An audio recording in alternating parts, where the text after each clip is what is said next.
Hello students, मैं गोपी कश्यप। पिछली कक्षा में हम देख चुके हैं एक्सरसाइज 3.1, जिसमें हमने कुछ जो प्रश्न है आपके उसको सॉल्व किए थे और साथ साथ बेसिक फार्मूला को लेकर हमने उसका प्रयोग भी सीख लिया। अब हम आगे इसी में और देखते हैं और कुछ जानकारी। आपने अभी तक सीखा है कि कोई भी हमारा जो संख्या है उसकी घात जब पूर्णांक हो तो उसको कैसे सॉल्व करते हैं। यानी जब हमारा घात क्या रहा, पूर्णांक हो। पूर्णांक होने का मतलब शून्य रहे, समस्त ऋणात्मक संख्या और समस्त धनात्मक संख्या जाती है, साथ साथ क्या होता है शून्य भी शामिल होता है, उसको हम बोलते हैं पूर्णांक। यानी जब धनात्मक किसी की पावर हो, ऋणात्मक कोई संख्या की पावर हो और जब शून्य किसी संख्या का पावर हो, तब कैसे उसको सॉल्व करते हैं और उसका आंसर क्या आता है, इसके बारे में हमने पिछली कक्षा में चर्चा कर लिया। अब हम देखेंगे कि हमारा घात, कोई भी संख्या की घात है, अगर वह परिमेय हो। परिमेय मतलब रेशनल नंबर। रेशनल नंबर अर्थात जिसको हम क्या कर सकें, p बाई क्यू के रूप में, न्यूमरेटर बाई डिनोमिनेटर या अंश या हर के रूप में लिखें, ऐसे को हम बोलते हैं परिमेय संख्या। तो जब हमारा क्या रहे, कोई भी संख्या है उसकी पावर परिमेय संख्या रहे, तब कैसे सॉल्व करते हैं उसको अब हम देखेंगे। तो देखिए, एक हम क्वेश्चन लेते हैं और वो भी याद रखेंगे, परिमेय संख्या कहने का मतलब परिमेय संख्या रहे, ठीक है। चलिए, जब क्या है घात परिमेय संख्या है, यहां पर लिखिए घात। देखो, पहले हम इसके बारे में चर्चा करते हैं जानने से पहले। 2/3 तो हम जानते हैं 2/3 बोलता हूँ, 2 की पावर 3। तो 2 की पावर 3 की वैल्यू कितना था, 2 कितनी bar into 3 bar into 2 into 2 into 2 3 बार करेंगे 8 आएगा। अब देखो, अब हम इसको क्या कर सकते हैं, ऐसा लिख सकते हैं कि ये 8 की पावर 1/3। क्यों, तो इसको देखते हैं क्यों लिख सकते हैं।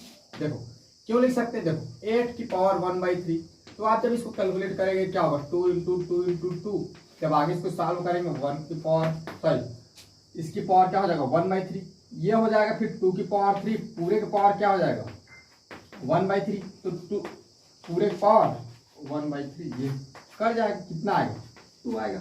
यानी हम क्या कर सकते हैं, जो 2 की पावर 3 है उसको हम इधर राइट साइड लगा के हम क्या कर सकते हैं 1/3 लिख सकते हैं, ठीक है। मतलब पावर को हम क्या कर सकते हैं 2 इक्वल हम लिख सकते हैं इसको 8 की पावर 1/3। इसी प्रकार मान लिया जाए, एक और लेते हैं, चलिए प्रश्न जैसे ले लिया 5 की स्क्वायर, 5 क्यूब लेते हैं। चलिए 5 क्यूब 125 आएगा। अब देखो, अब इसको हम ऐसा लिख सकते हैं 5 इक्वल 125 की पावर क्या लिख सकते हैं 1/3। क्यों, क्योंकि आपको पता है 125 की पावर 1/3, इसको हम क्या लिख सकते हैं 5 क्यूब पूरे की पावर 1/3, ये कर जाएगा, कितना आ जाएगा आपको 5 आएगा। यानी हम क्या कर सकते हैं, 5 की पावर क्यूब को हम क्या लिख सकते हैं 125 लिख सकते हैं, 125 लिख सकते हैं, ठीक है। यानी ऐसा हम कर सकते हैं। तो यहाँ पर एक फार्मूला बन जाएगा, ठीक है। पहले मान लेते हैं, फार्मूला बनाने से पहले माना xy आपका क्या धनात्मक शून्येतर लिखिए, ठीक है, शून्येतर परिमेय संख्या, ठीक है, परिमेय संख्या। और एम को मानते हैं, एम है हमारा ए है कोई धनात्मक परिमेय, धनात्मक पूर्णांक, ठीक, परिमेय नहीं लेते पूर्णांक, तब की स्थिति में, ठीक है। ये जब धनात्मक पूर्णांक हो तब की स्थिति में बोल रहे हैं। एक सवाल आपका शून्येतर परिमेय संख्या।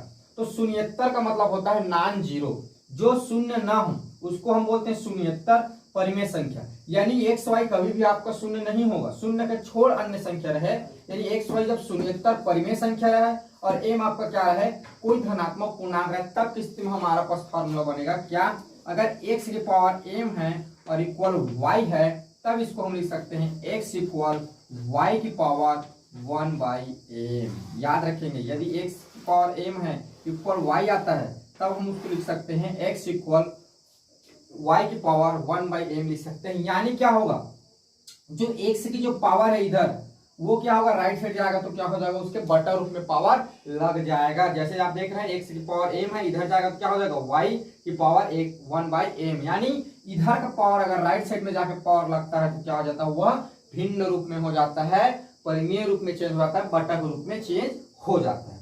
अब चलिए इस पर एक एग्जाम्पल देख लेते हैं। चलिए एग्जाम्पल क्या, जैसे मान ले जाए,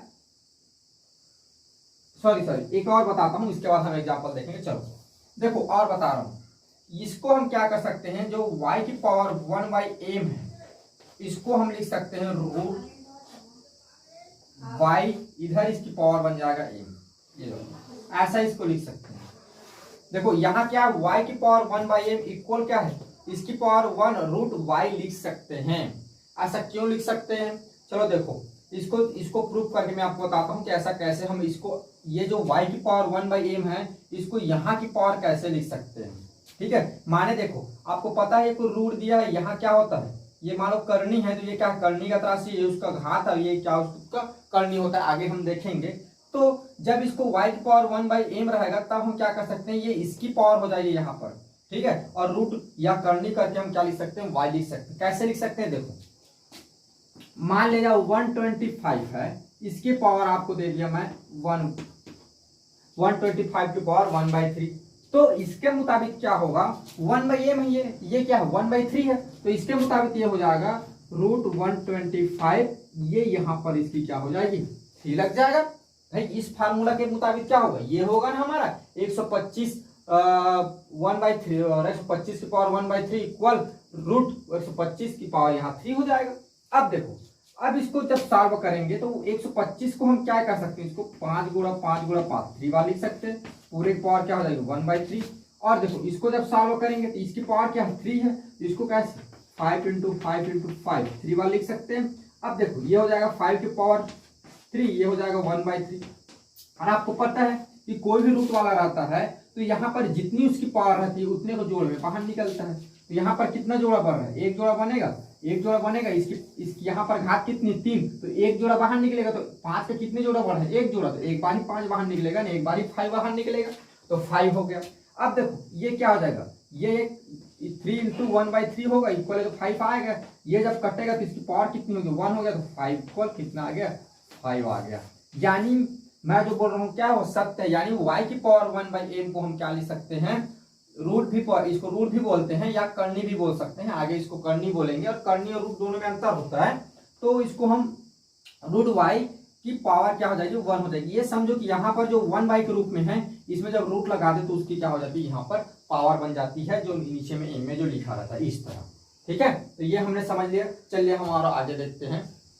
अब तक देखो हमने अभी सीखा, अभी हमने क्या देखा, y की पावर क्या है 1/m है, तब इसको हम क्या कर सकते हैं, रूट यहाँ पर y, यहाँ पर इसकी जो यहाँ m है, ये इसकी क्या हो जाएगी पावर हो जाएगी। ये हमने एक फार्मूला देखा, और मैं आपको एक फार्मूला और बताता हूँ, आगे आपको प्रूफ करके बताऊंगा। ठीक है, x क्या है, x की पावर है यदि 1/p है, तो इसको हम लिख सकते हैं x की पावर p, पूरे की पावर लिख सकते हैं 1/q। ठीक है, या ऐसा भी कर सकते हैं, यदि मान लो x की पावर p है, ठीक है, और इंटू यहाँ पर क्या दे दिया है आपको, मान लीजिए इंटू बोलो ऐसा दे दिया 1/q इक्वल, तो इसको हम क्या कर सकते हैं, ऐसा कर सकते हैं x 1/q पूरे की पावर हम p कर सकते हैं। देखो इन दोनों में अंतर है, ये क्या है 1/x की पावर p/q दिया है, तो इसको हम x की पावर p इंटू 1/q लिख सकते हैं, और यहाँ पर x की पावर p 1/q है, तो इसमें हम क्या कर सकते हैं, घात को चेंज कर सकते हैं। देखो यहाँ पर की घात ऊपर लिख दिया, ऊपर की घात पर नीचे कर दिया, तो इन दोनों में अंतर है। क्या अंतर है, इसमें मैंने बताया कि अलग अलग कर सकते हो, नीचे में मैंने बताया कि क्या कर सकता हूँ, दोनों को अल्टरनेट चेंज कर सकता हूँ। अब चलिए इसके लिए मैं आपको एक एग्जाम्पल लेता हूँ, एक ही एग्जाम्पल से मैं क्या करूंगा, आपको पूरे सॉल्व करके बताऊंगा। जैसे 8 की पावर मान लीजिए 5/3 है, तो हम इसको लिख सकते हैं 8 की पावर, देखो 8 की पावर इसको हम लिख सकते हैं। ठीक है, अब मान लो थोड़ा सा और यहाँ पर आपको बताता हूँ, जैसे देखो मान लो इसमें हम इसको जमाना रहता, तब कैसे लिखेंगे हम इसको, इस फॉर्म में हमको इसको लिखना है, तो ये ऐसे लिखाएगा रूट 8 की पावर ये 5 हो जाएगा, और यहाँ पर इसका आ जाएगा 3। याद रखेंगे आप, जब भी हमें लिखना रहता है 5/3 को, तो ये क्या हो जाएगा 8 की पावर 5 और इधर 3 हो जाएगा। माने इससे और एक फार्मूला बन सकता है। मैं वहां मान लीजिए y की पावर क्या है, यदि आपका क्या है n/y है, ठीक है, n/y क्या है m है, x की पावर n/m है, तो हम इसको लिख सकते हैं √y की पावर n हो जाएगा और इधर आएगा m। ठीक है, ये यहाँ पर ऐसा एक फार्मूला बनता है, मैंने आपको बताना भूल गया था। ये ऐसा भी एक फार्मूला हम बना सकते हैं। ठीक है, तो इसको याद रखेंगे। तो मैंने इस बता दिया ऐसा था। तो देखो अब चलिए ये तो बता दिया, इसी पे मैं और आगे बढ़ता हूँ, इस रूप में बताता हूँ आपको। जैसे 8 की पावर 5/3 है, तो हम इसको ऐसा लिख सकते हैं x की पावर 5 1/3। ठीक है, अब देखो इसी को मैं अगर आगे बता दूं तो x की पावर 5 है 1/3, इसको हम चेंज कर सकते हैं x की पावर 1/3 और पूरे की पावर इसे लिखाएगा 5, ऐसा लिख सकते हैं। क्यों ऐसा लिख सकते हैं भाई, आप थोड़ा सा देखो ना, यहाँ पर ये 5/3 आना चाहिए पावर, तो 5 × 1/3 करेंगे तो कितना आ जाएगा 5/3 ही आएगा। या ऐसा भी कर दें 1/3 × 5 कर दें, कितना आएगा भाई 5/3 ही आएगा। भाई ये ऊपर के साथ ही इंटू होगा ना, ये भी ऊपर के साथ इंटू होगा, तो 5/3 ही आएगा, इसके मान में कोई चेंजेस नहीं होगा। मैंने आपको एक एग्जांपल से बता दिया ऐसा। तो आपको इन फार्मूलाओं को याद रखना, इसको याद रखना, ये वाला फार्मूला, फिर ये वाला और इस वाले फार्मूला को आप याद रखना। ठीक है, अब चलिए आगे हम इस पर थोड़ी सा और आपको बताता हूं। अगर कोई आप नोट करके लिखेंगे तो लिख सकते हैं, ठीक है, कि क्या है दूसरे मूल को वर्गमूल और तीसरे मूल को हम घनमूल कहते हैं। यानी ये मेरे कहने का मतलब, कोई संख्या लिखा है, ये 3 है, यहाँ पर क्या है इसकी पावर 2 है, ये क्या है, ये मान लो यहाँ पर भी पावर 2 है। ठीक है, जैसे ये ले लिए, इसकी पावर 2 है, तो इसको हम बोलते हैं वर्गमूल। ठीक है, ये हमारा होता है वर्गमूल, जहां पर क्या होती है √3 की पावर कितनी है 2 है, और यहीं पर मान लीजिए पावर आपका 3 हो जाए, जैसे ये, ठीक है, ये इसकी पावर 3 हो जाए, या कोई भी चीज जिसकी पावर यहाँ पर क्या 3 आ जाए, तो इसको हम बोलते हैं घनमूल।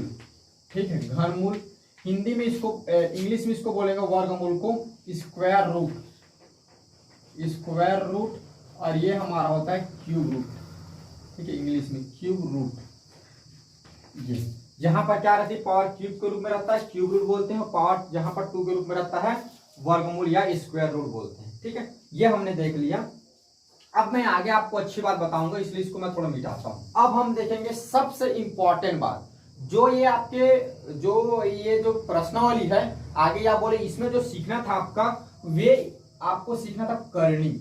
मेन पॉइंट यही है आपको सिखाने का। इतना सारा सिखा रहा है, इतना सारा मैंने बताया, उसमें का मेन पॉइंट है आपको करनी के बारे में बताना कि करनी क्या चीज है, जिसको हम बोलते हैं इंग्लिश में उसको सर्ज। ठीक है,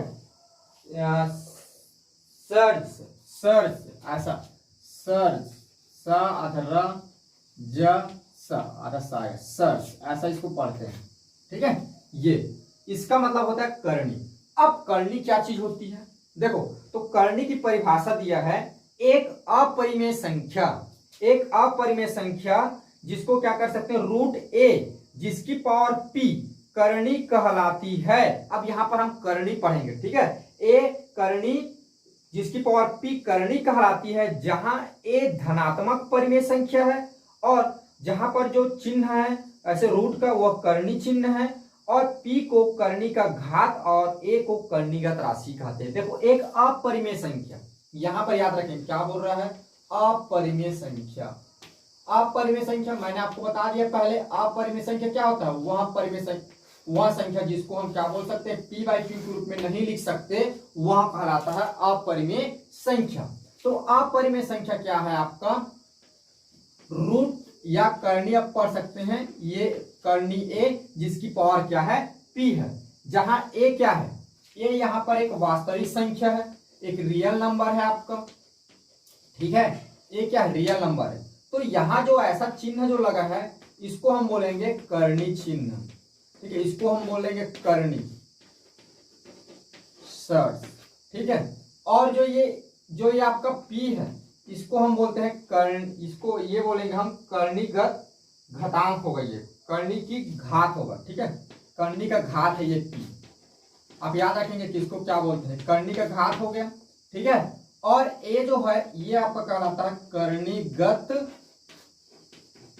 राशि, कर्णीगत राशि, ठीक है। तो ये आपको मैंने भी बताया कि एक अपरिमेय संख्या जिसको रूट ए जिसकी पावर p, या ऐसा भी पढ़ सकते हैं, अब इसको हम कर्णी पढ़ेंगे, कर्णी ए जिसकी पावर p है, ए यहाँ पर रियल नंबर और ये कर्णीगत, इसको कर्णी पढ़ते हैं, कर्णी आ गया तो कर्णी पढ़ेंगे, और p क्या है कर्णी का घातांक और ए क्या है कर्णीगत राशि। देखो कोई संख्या कर्णी होगी, ठीक है, कर्णी होने की शर्तें देखते हैं। कोई संख्या कर्णी होगी कैसे जानेंगे, उसके लिए कुछ शर्त होगा, ठीक है। तो इसके लिए दो शर्तें हैं।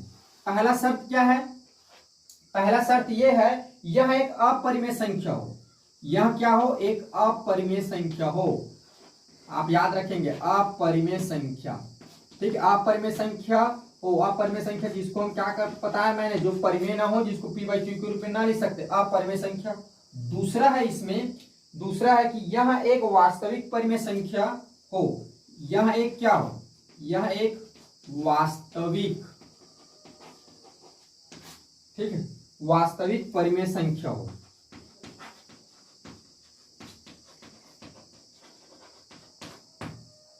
सॉरी जी, वास्तविक परिमेय संख्या हो, वास्तविक परिमेय संख्या का मूल हो, ठीक है, वास्तविक परिमेय संख्या का मूल हो। करनी होगा दो शर्तें पर, पहला क्या है यह एक अपरिमेय संख्या हो, और दूसरा क्या होना चाहिए यह एक वास्तविक परिमेय संख्या का मूल हो। अब देखो वास्तविक परिमेय संख्या का मूल कैसे हो, जब हम इसके एग्जांपल देखेंगे करनी को तो आपको समझ में आ जाएगा ऑटोमेटिक, ठीक है। तो चलिए एग्जांपल देखते हैं। पहला देखो, पहला हम जो एग्जांपल में पहले इसको हम समझ लेते हैं कि इसके उदाहरण क्या क्या आएंगे पहले, उसके बाद एग्जांपल देखेंगे। इसमें मैंने कुछ बातों को समझ, जैसे √2, √3, √7, रूट यहाँ पर 5 लिखता हूँ, √7, ये सब ये क्या है, सब ये अपरिमेय संख्या है। देखो √2, √3, √5, √7 क्या है, अपरिमेय संख्या है, अपरिमेय संख्या है, अपरिमेय संख्या है। अपरिमेय संख्या तो मैंने परिभाषा में क्या बताया, अपरिमेय संख्या सभी क्या होते हैं, कर्णी होते हैं, यानी सब कभी सब क्या होंगे, कर्णी संख्या है, ठीक है। तो ये देख लिया। अब चलिए इसमें कुछ और कंडीशंस आएंगे जिसको आप लोग समझिए नोट करके कि किस स्थिति में इसको कर्णी बोलेंगे और किस स्थिति में इसको कर्णी नहीं बोलेंगे। तो पहले आप इतना जान ले कर्णी होने की दो शर्तें कि यह एक अपरिमेय संख्या हो और यह एक वास्तविक परिमेय संख्या क्या होना चाहिए, मूल होना चाहिए, ठीक है। अब देखो, आप देखते हैं, देखो √7, तो पहले आप जाने √7 लिखा या कर्णी 7 ही पढ़ सकते हैं, रूट अब छोड़ो, अब कर्णी आ गया है, अब इसको रूट नहीं पढ़ेंगे, अब कर्णी पढ़ेंगे। तो कर्णी 7, ठीक है, कर्णी 7, अब कर्णी पढ़ेंगे इसको, क्योंकि अब हमने जान लिया, पहले के अंदर तो रूट पढ़ते था, अब पढ़ेंगे कर्णी 7, ठीक है। तो कर्णी 7, तो इसका मतलब ये समझे, इसमें अगर कुछ नहीं लिखा है यहाँ पर, तो इसका मतलब है कि यहाँ पर इसकी घात कितनी है, 2 है, यानी इस कर्णी की घात कितनी है, 2 है। ये देख लो, पहले हमने क्या ये जाना कि यहाँ पर कुछ नहीं लिखा है, माने इसकी घात क्या होगी, 2 होगी। ये देखा हमने पहले करनी, पहली बात ये देखा। अब दूसरी बात आप देखो, दूसरी ये बोल रहा है कि रूट या कर्णी 8⁻³ ये कर्णी नहीं है, ठीक है, इसको कर्णी नहीं बोलेंगे, ये √8⁻³ कर्णी नहीं है। क्यों कर्णी नहीं है, क्योंकि इसको देखो, इसको जब आगे हम सॉल्व करेंगे तो इसको 2 × 2 × 2 लिख सकते हैं, और यहाँ इसकी पावर क्या 3 है, यानी 3 3 बार आ रहा है, तो इसमें से क्या होगा, एक बार बाहर निकले 2, और 2 क्या है, हम 2 को 1/2/1 लिख सकते हैं, यानी 2 क्या है हमारा, यहाँ पर एक परिमेय संख्या, यानी यह क्या है, यह कर्णी नहीं है। आप याद रखेंगे कर्णी नहीं है। कर्णी कब रहता, जब यहाँ क्या रहता, हमारा अपरिमेय संख्या रहता। ये अपरिमेय संख्या नहीं है, अतः ये हमारा कर्णी नहीं होगा। क्यों अपरिमेय संख्या नहीं है, ये परिमेय संख्या हो जा रहा है। देखो हालांकि दिखने पर तो ऐसा लग रहा है यहाँ पर कि अपरिमेय संख्या है, लेकिन आप देखो √8⁻³ दी है, जब इसको हम कैलकुलेट कर रहे हैं आगे, तो 2 × 2 क्या हो जा रहा है, ये परिमेय संख्या ग्रुप में आ जा रहा है, यानी ये क्या होगा, यह कर्णी नहीं है, ठीक। अब तीसरा पॉइंट देखो, ठीक है, तीसरा पॉइंट हम देखते हैं। तीसरा क्या है हमारा, देखो अब √2 + √3, √2 + √3 यह भी कर्णी नहीं है, इसको भी हम कर्णी नहीं है। क्यों कर्णी नहीं है, देखो कर्णी क्यों नहीं है, बताओ, थोड़ा सा सोचते हैं यहाँ पर। देखो कर्णी नहीं है, तो देखो यहाँ पर तो भी हमारा अपरिमेय संख्या है और ये भी 2 अगर ले ले तो ये क्या है, अपरिमेय संख्या। तो आप याद रखेंगे कभी भी अपरिमेय संख्या के अंदर आप अपरिमेय संख्या और आ जाए तो वहां करनी नहीं होती है। देखो यहाँ पर √2 प्लस √3 ये अपरिमेय संख्या तो है 2, उसके अंदर फिर अपरिमेय संख्या आ जा रहा है तो यहाँ करनी नहीं होगी। यदि किसी संख्या के अपरिमेय संख्या के अंदर क्या आ जाए, अपरिमेय संख्या आ जाए तो वह करनी नहीं होगी। ठीक है, चौथा देखो, चौथा मैं आपको बता रहा हूं, ये देखो जैसे ये अपरिमेय संख्या ये आपका मान ले जाए अपरिमेय संख्या, यहाँ पर 3 लिखेंगे और प्लस √4 ये क्या हुआ, परिमेय संख्या हुआ, तब यहाँ करनी होगा, यह क्या है, करनी है। ठीक है, क्यों करनी है, देखो ये √4 है, इसको सॉल्व करेंगे 2 आ जाएगा, तो 2 + 2 कितना हो जाएगा 4, यहाँ तो पावर 3, उसको आगे सॉल्व ही नहीं हो पाएगा ना, तो आगे सॉल्व नहीं होगा तो क्या हो जाएगा, वो करनी बन जाएगा। भाई पूरा जब सॉल्व होता है इसको ऐसे हम लिख सकते थे तो वो करनी नहीं होता, लेकिन उसको हम पूरा ऐसा नहीं लिख सकते, इसलिए वो क्या होगा, करनी, ये क्या होगा, करनी है। ठीक है, अब देखो ये करनी नहीं होने का एक और तर्क यहाँ पर हम लगा सकते हैं, क्या आप जानते हैं √2 और √3 क्या है, एक ऐसा हमारा दशमलव है जो आगे बार बार क्या होता है, रिपीट होते रहता है। आपने पढ़ा होगा दशम, मैंने आपको बताया था जब क्या हो, वास्तविक संख्या जब हमारी क्लास चल रही थी, तो ये क्या है हमारा अपरिमेय संख्या, √2 और √3 क्या है, अपरिमेय संख्या। इसकी जो मान है यानी इसकी जो वैल्यू है यह क्लियर नहीं है, अभी तक फिक्स नहीं किया गया है, इसलिए क्या है, ये फिक्स ही नहीं है, इसके बारे में हम जानते ही नहीं है, तो इसको कैसे बोल सकते हैं करनी है, इसलिए हम इसको मानते हैं कि करनी नहीं है। यानी आप ये मान के चले कि अपरिमेय संख्या के अंदर और अपरिमेय संख्या है तो वह करनी नहीं है, और अपरिमेय संख्या के अंदर परिमेय संख्या आ जाए तो वह करनी है। ये चीज हमने देख लिया। अब देखो, अब आपको पांचवी बात बताता हूं। पांचवी बात आपका ये है कि मान लीजिए रूट लगा हुआ है और एक और रूट लगा हुआ है, इसके अंदर 3 है, तब यह करनी है। ठीक है, करनी है।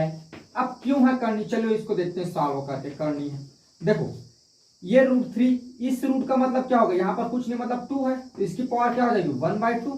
ठीक है, अब देखो अब आगे चले √3, यहाँ पर कुछ नहीं 2 है, अब इसकी पावर क्या हो जाएगी 1/2, तो इंटू क्या हो जाएगी 1/2।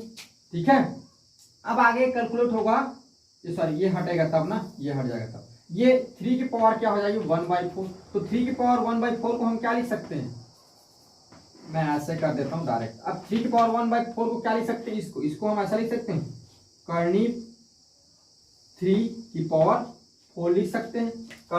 करनी देखो √3 लगाया, करनी 3 लगाया, तो इसको हम करनी 3 की पावर क्या लिख सकते हैं, यहाँ पर इसकी घात 4 लिख सकते हैं। अब देखो ये क्या है, ये तो अपरिमेय, इसके आगे सॉल्व नहीं कर सकते, इसीलिए क्या है, ये करनी है। ठीक है, ये भी करनी है। तो इतना हमने देख लिया, ये करनी है, ये है।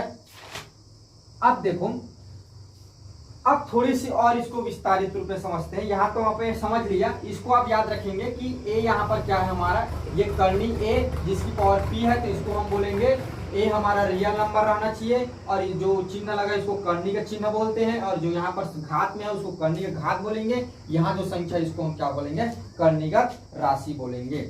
और इसमें आपको एक मुख्य बात बता देता हूँ नोट करने वाली। देखो यहाँ पर आप जानिए नोट करने वाली कि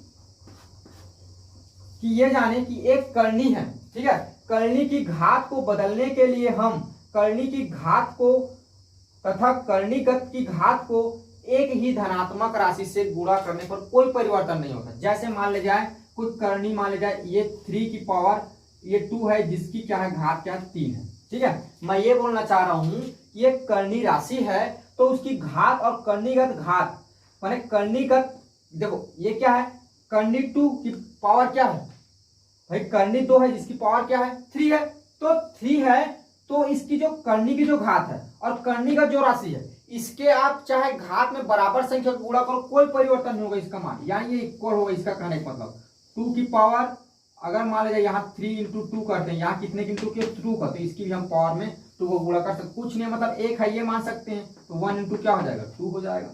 ठीक है, या जैसे कोई और संख्या लिए, मान लीजिए 5 है और 5 की पावर 2 है और इसकी पावर 3 है, तो हमको क्या कर दे, इसकी अगर पावर में हमें 2 को गुणा कर दे ये करनी की पावर में, तो ये जो संख्या है इसकी भी पावर में हमें क्या करना होगा 2 का गुणा करना पड़ेगा, 2 का गुणा करना पड़ेगा, तो इसके मान में कोई परिवर्तन नहीं होगा, ये इक्वल होगा। मैंने ये बताया कि कोई करनी है तो करनी की घात और करणीगत राशि दोनों में हम बराबर संख्या का अगर गुणा करें, बराबर संख्या का, जैसे यहां देख रहे हैं यहाँ बराबर संख्या का, तो इसके मान में कोई परिवर्तन नहीं होता है। हम बराबर संख्या क्या कर सकते हैं, गुणा कर सकते हैं करनी की जो घात होती है करणीगत राशि में। ठीक है, जब आगे हमको जरूरत पड़ेगा तो करेंगे। ठीक है, एक और बता देता हूं, यहाँ पर जो करनी होता है, ठीक है, करनी होता है जिस प्रकार हम एक साधारण संख्या में क्या कर सकते हैं, जोड़ सकते हैं, घटा सकते हैं, गुणा कर सकते हैं, भाग कर सकते हैं, उसी प्रकार जो करनी राशि होती है उसको भी हम जोड़ सकते हैं, घटा सकते हैं, गुणा कर सकते हैं, भाग कर सकते हैं। माने चारों प्रकार की क्रिया हम क्या कर सकते हैं करनी संख्या में, या करनी जो है उसमें भी हम लगा सकते हैं। तो ये हमने अभी देखा करनी, और उसके हमने क्या पढ़ लिया, कुछ रिलेटेड बेसिकल जानकारी हमने देख लिया। अब आगे चलिए हम कुछ इसमें और देखते हैं। मैं इसको मिटाता हूं।